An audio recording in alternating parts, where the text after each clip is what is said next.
જય વાઘેશ્વરીમાં મમ્મી કિચનમાં તમારું સ્વાગત છે। આપણે ભજીયા બનાવવાના છે, તે પણ ભજીયા બનાવવાના છે તે સાવ અલગ રીતના, તે ઘઉંના ફાડાના ભજીયા બનાવવાના છે। તેના માટે આ બધી વસ્તુ છે। ઘઉંના ફાડા છે, એક વાટકો ભરીને ઘઉંના ફાડા લીધા છે। એને ખાડાને આપણે 3 થી 4 કલાક પલાળી રાખ્યા છે અને આ એકદમ જો સરસ મજાના પલળી ગયા છે, એકદમ સ્મૂથ થઈ ગયા છે, એકદમ પોચા સરસ થઈ ગયા છે। કાચું બટેકું લીધું છે છીણીને, કાચું બટેકું છીણીને લીધું છે। 2 મોટા કાચા બટેકા છીણીને રાખ્યા છે, તે આમાં આપણે એડ કરવાના છે। આદુ મરચાં લસણની પેસ્ટ છે, આ સ્વાદ અનુસાર મીઠું, હળદર અને આ દાળ શાકનો મસાલો છે। આ દાળ શાકના મસાલાની રેસીપી મારી ચેનલમાં મૂકેલી છે, તે તમે જોઈ શકશો। અને આ મસાલો છે, લાલ મસાલો, અજમો છે અને તલ છે, ડુંગળી છે, રવો છે, સોજી રવો અને આ ચણાનો લોટ છે। હવે આપણે બધી વસ્તુ એડ કરી દઈએ। આપણે આ આદુ લસણની મરચાંની પેસ્ટ છે એ આપણે એડ કરી દઈએ।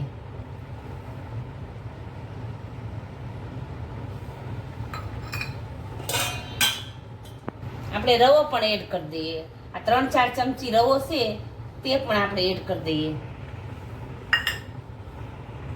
આ હળદર અડધી ચમચી જેટલી હળદર, આ દાળ શાકનો મસાલો 1 ચમચી, આ લાલ મરચું કાશ્મીરી, આ સફેદ તલ 2 ચમચી, આ સ્વાદ અનુસાર મીઠું,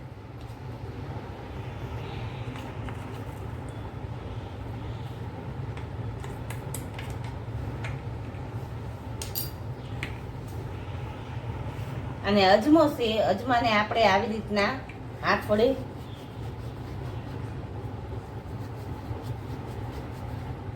પછી એડ કરવાનો। આ હિંગ છે 1 ચમચી ભરીને,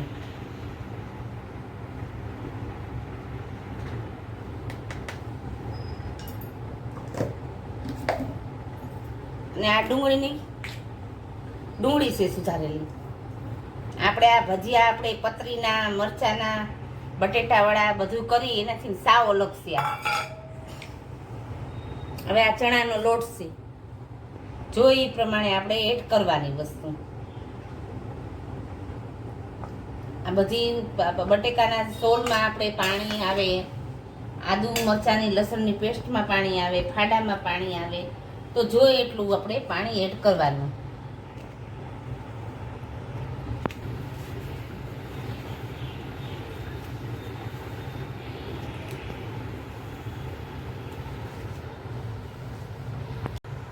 આપણે લોટ છે આ બધું આપણે એડ કરી દઈએ અને થોડુંક અમથું પાણી નાખી, બહુ નહીં નાખવાનું, જોઈએ એમ નાખવાનું।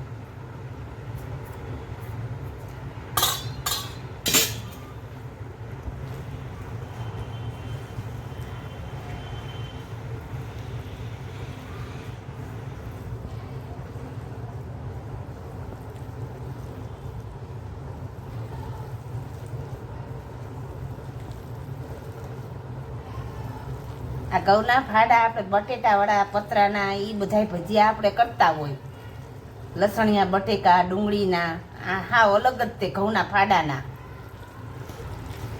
આ ઘઉંના ફાડા છે એ 2-3 કલાક પલાળીને જ આપણે કરવાના। જો એમને એમ તમે કરો તો એકદમ કડક થાય અને આપણે દાંતે પણ વાગે એવા કઠણ થાય, અને આ પલાળીને કર્યા હોય તો એકદમ સ્મૂથ થાય। ખાવાના સોડા આપણે આમાં એડ કરવાના નથી, કારણ કે સોડા નાખી તો એકદમ પોચા થાય। આપણે પોચા નહીં, ક્રિસ્પી બનાવવાના છે, તેના માટે આ બધું કમ્પ્લીટ થઈ ગયું છે। હવે આપણે આને 15-20 મિનિટ માટે રેસ્ટ મૂકી દઈએ, એટલે રવો છે એકદમ પલળી જાય। હવે આપણે 15-20 મિનિટ થઈ ગઈ છે, જો આ એકદમ રવો એકદમ થઈ ગયો અને બધું સરસ મજાનું મિક્સ થઈ ગયું છે।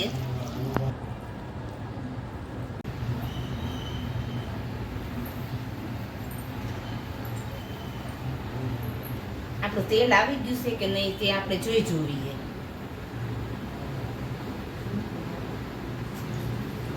નાખી નાખીએ એટલે સીધું ઉપર આવે એટલે આપણું તેલ આવી ગયું કહેવાય.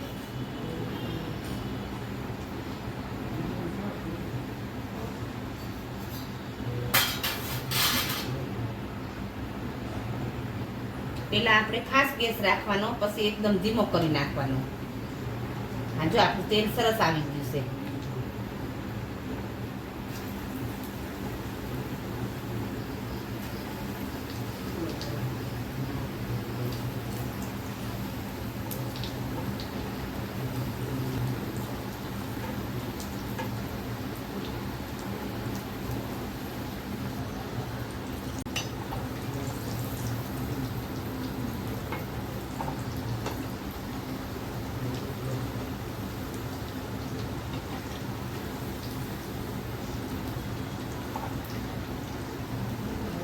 પેલા ખાસ ગેસ રાખવાનો, પછી ધીમો ગેસ કરી નાખવાનો.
હવે આપણા ઘઉંના ફાડાના ભજીયા સરસ મજાના થઈ ગયા છે.